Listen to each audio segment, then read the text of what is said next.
আসসালামু আলাইকুম সবাইকে। আজকের ক্লাসে শিখাবো ষষ্ঠ অধ্যায় দীর্ঘমেয়াদী অর্থায়ন বন্ডের মূল্য কিভাবে নির্ণয় করতে হয়। চলুন তা শিখে আসি। প্রথমত আপনাদেরকে বলে রাখি, যদি দীর্ঘমেয়াদী অর্থায়নে বন্ডের মূল্য নির্ণয় করতে গিয়ে আমাকে প্রথমে বেসিক জানতে হবে।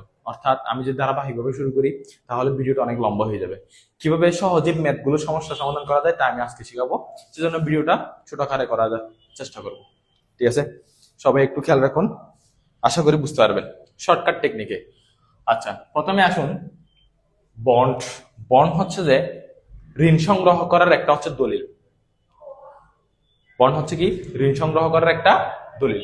প্রথমত বুঝতে হবে বন্ড দিয়ে একটা কোম্পানি সচরাচর ঋণ মূলধন সংগ্রহ করে থাকে। আমি প্রথমে এর আগে আমার ক্লাসে যেটা সপ্তম অধ্যায় মূলধন ব্যয় নির্ণয়ের সূত্র দেখাইছিলাম, সেখানে বলেছিলাম বন্ড দিয়ে সাধারণত ঋণ মূলধন সংগ্রহ করা হয়। এই ঠিক বন্ডের মধ্যে তিন ধরনের বন্ড আছে। কয় ধরনের বন্ড আছে? তিন ধরনের বন্ড আছে।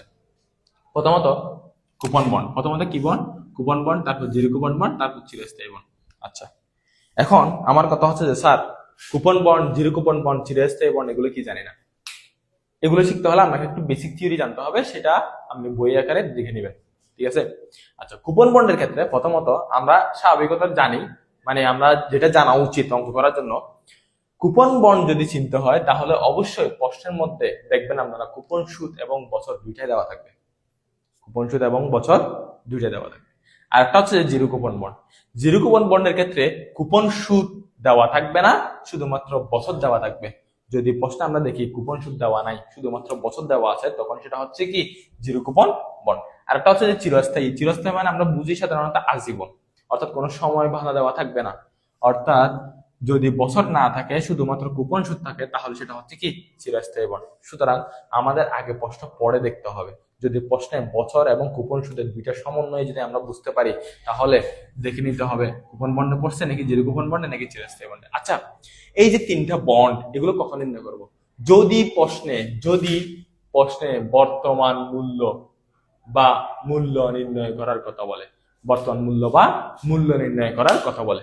যদি প্রশ্নে দেখবেন আপনারা বলবে উক্ত বন্ডের মূল্য নির্ণয় করা বা উক্ত বন্ডের বর্তমান মূল্য নির্ণয় করা, এই দুইটা কথা যদি বলে বা কোনো কিছু বলুক না, শেষে শুধু মূল্যটা লেখা আছে, অবহিত মূল্য বলুক, অলিখিত মূল্য বলুক, অন্তর্নিহিত মূল্য বলুক, কথা বুঝে গেছে?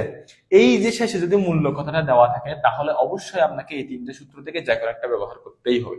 প্রথম কথা হচ্ছে যে আমি কোন সূত্র ব্যবহার করব? যদি প্রশ্নে কুপন সুদ এবং বছর দুইটা দেওয়া থাকে, তাহলে আমি কুপন বন্ড ব্যবহার করব। আর যদি প্রশ্নে শুধুমাত্র বছর আছে, কুপন সুদ নেই, তখন আমি জিরো কুপন বন্ড ব্যবহার করব। আরেকটা হচ্ছে যে যদি প্রশ্নে বছর নাই, শুধুমাত্র কুপন সুদ আছে, তাহলে আমি চিরস্থায়ী বন্ড ব্যবহার করব। কথা বুঝে গেছে? এবার আসুন সূত্রগুলো জেনে নেই, ভিডিও বেশি লম্বা করবো না, একটু দেখেন। এই সবগুলো বন্ডকে আমরা বিবি দ্বারা প্রকাশ করি। কি দ্বারা প্রকাশ করি? বিবি দ্বারা প্রকাশ করি। কেন বিবি দ্বারা প্রকাশ করি আমি বলি।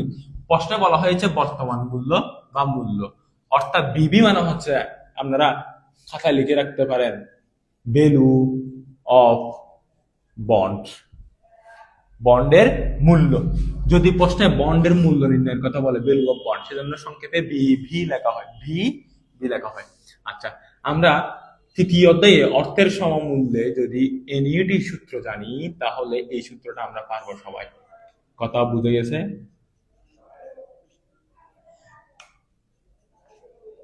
আমি একটু সূত্রটা লিখে ফেলি। আচ্ছা, এখানে আমি একটা সূত্র লিখলাম। সহজ টেকনিকে সূত্রটা মুখস্থ করতে গেলে শুধুমাত্র এই যে তৃতীয় অধ্যায়ের পিভি এর সূত্র আছে না, এটা যদি মনে থাকে তাহলে এই সূত্রটা পারবেন। শুধু এই সূত্রটা মনে রাখবেন, এই দুটো পারবো আমরা। দেখবেন একটু, I into 1 minus 1 divide by 1 plus carry divide by carry, ঠিক আছে, MB divide by 1 plus carry বলেন। আচ্ছা, এখন কথা হচ্ছে যে এই যে এই সূত্রের শেষের অংশ, এই সূত্রের শেষের অংশটা যদি আমরা জানি, তাহলে এটা হচ্ছে জিরো কুপন বন্ডের সূত্র। এটা হচ্ছে কি জিরো কুপন বন্ডের সূত্র। কথা বুঝে গেছে? এই সূত্রটা আরো সোজা, শুধুমাত্র আই বাই ক্যারি, শুধুমাত্র আই বাই ক্যারি। কথা বুঝে গেছে? তাহলে আমরা তিনটা সূত্র শিখে গেলাম, একটা হচ্ছে কুপন বন্ড, একটা জিরো কুপন বন্ড, একটা হচ্ছে চিরস্থায়ী বন্ড। কুপন বন্ডের সূত্র হচ্ছে I into 1 minus 1 divide by 1 plus carry whole end divide by carry plus MB divide by 1 plus carry whole and.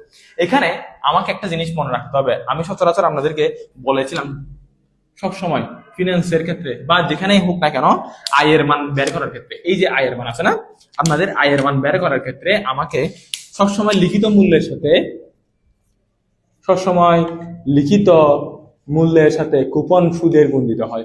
কিসের গুণ দিতে হয়? কুপন সুদের গুণ দিতে হয়।